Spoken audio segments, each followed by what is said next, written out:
What's going on, everybody? Steve here, Rake and Profit. Received a comment a couple days ago, and it's kind of stuck with me, and I want to make a video in full talking about why sales rank isn't that important, why I need to stop telling you guys, oh, buy DVDs under a certain rank, buy books under a certain rank. I got to stop doing this, because when it comes to analyzing an item to flip, I don't care if it's from a thrift store, a garage sale, eBay to Amazon, Facebook Marketplace, a liquidation source. Rank is just one out of maybe 7 or 8 metrics that I'm looking at, okay? Rank doesn't mean anything, right? It means something, but you shouldn't be, and again, this is my fault because I've learned from a lot of mentors over the years, and everyone always says, rank, rank, rank. Pay attention to rank. Buy a book if the rank is under this, or buy a DVD if the rank is under that. And the thing is, people want to know the rank. So I've kind of fallen victim to sharing, general rules of rank. Under 100,000 for a DVD, under a couple million for a book, maybe a video game under 30,000, maybe electronics under 400,000, maybe a board game or a toy under 300,000. These are just general rules. But I'll tell you right now, and the comment was, hey, Steve, I've bought a bunch of items that you said were decent ranks, good general rules, and the items aren't selling. And this is why I want to make this video, because if you only live and die based on the rank, you're going to get burned. Your items are going to take forever to sell, and there's going to be situations where you struggle with cash flow. Why? Because rank is only one metric you should pay attention to. There's quite a few other metrics that I'm going to be looking at when I'm analyzing an item to figure out if I want to pick it or pass on it. Do I want to flip it? Is it worth putting my money into this product? What are those other metrics, okay? So I would say the number one most important metric to look at is how many times the item has actually sold. How many times has it sold in the last month? How many times has it sold in the last 3 months, 6 months, 1 year? Now, if you're doing online arbitrage, eBay to Amazon, traditional OA, and you're able to pull an item up on your computer, it's going to be a lot easier to see this on SellerAmp or on Keepa. If you're out in the field and you're using, Scout IQ or Scoutly, I know Scout IQ has eScore, which is essentially a metric that shares how many times an item has sold, I believe in a 6-month period. So for example, if you got a 12 e-score, that means it's selling on average about 2 times a month, or 12 sales, or 12 days with at least one sale in that 6-month period. That's the number one thing I'm looking at, okay? Sales rank doesn't mean anything, right? It means something, but sales rank's like a snapshot in time. But that snapshot could change at any moment. You could have a book that's $1 million rank and it sells and drops down to 100,000 rank. You buy it because it's 100,000 rank, but it's really maybe a 1.5 million rank. And it may not have been worth you picking that item up. And remember, all because you could pick an item up and flip it for a profit doesn't mean you want to buy it. Why? Well, let me ask you a question. What if there were 2 books? One book, you can flip it within 5 days and make $10, or there was another book that you can make $500 on, because that's what Scout IQ or Scoutly tells you, but it'll never sell. Of course, you're going to buy the first book. Now, that's an extreme example, but there's a lot of situations where a book looks more desirable, a DVD, an electronic, so on and so forth. It looks more desirable, but it's really not, because that sales rank is lying to you. And again, I'm at fault for this, because over the years, I've learned from mentors who have said, hey, buy books under 2 million, buy DVDs under 100,000, buy electronics under 500,000, buy video games under 30,000, buy toys and board games under 300,000, right?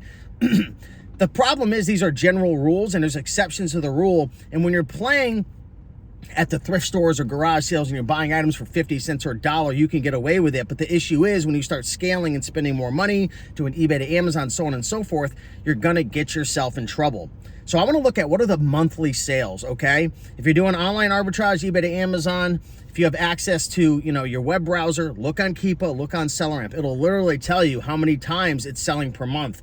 You could also go into the data tab and you could see how many sales over 30 days, 60, 90, 180, right? That's really important as well. The second metric you want to take a look at, outside of sales rank and outside of number of sales, is how many sellers are on the actual listing, okay? So you want to take into consideration what's the rank, which isn't that important, but more importantly, how many times is it selling per month? And then ask yourself, okay, how many sellers are on the listing? Because maybe it's selling 6 or 7 times a month, which is okay, but there's 15 sellers on the listing. You're going to have a tough time selling that item. There might be price tanking, so on and so forth. Another thing to look at is where are the merchants compared to the FBA? If you're an FBA seller and the merchants are super duper low, and maybe it's got a higher sales rank, doesn't have a ton of monthly sales, if there's a big gap between merchant and FBA, you're playing with fire. Now, while you can win the buy box at a much higher price and there's that prime bump, you're playing with fire, because if it's slow selling and there's a lot of sellers, you're going to get that price tanking going on. So that's another thing to look at. Now, in terms of buy box, if you're doing traditional online arbitrage or eBay to Amazon and you have access to a computer, go into Keepa, go into the buy box statistics and take a look to see who's been winning the buy box. Maybe there's 1 or 2 sellers dominating, and based on the number of sellers or the number of monthly sales, it may not be worth jumping on it. Another thing to look at is the variations tab. And again, this is mostly for online arbitrage, but you can download the Keepa app onto your phone. It doesn't have as many metrics, so, you might not be able to get all this data, but if you're at a thrift store, you're buying items for much cheaper, you could get away with some of these mistakes. But take a look at the variations tab, because you may pick up an electronic or a kitchen item that has 4 different colors, 4 different variations, or a sneaker. How do you know which one is selling best? You've got to go into the variations tab. You have to take a look to see which one's the most popular, and then you can make your decision based on that. So there's a lot to analyze outside of just sales rank, right? Look at the buy box statistics. Who's winning it? If Amazon's on the listing, are they sharing the buy box? If there's variations, which one's the best? And then you have to calculate how many monthly sales versus the variation and popularity, and is it worth it?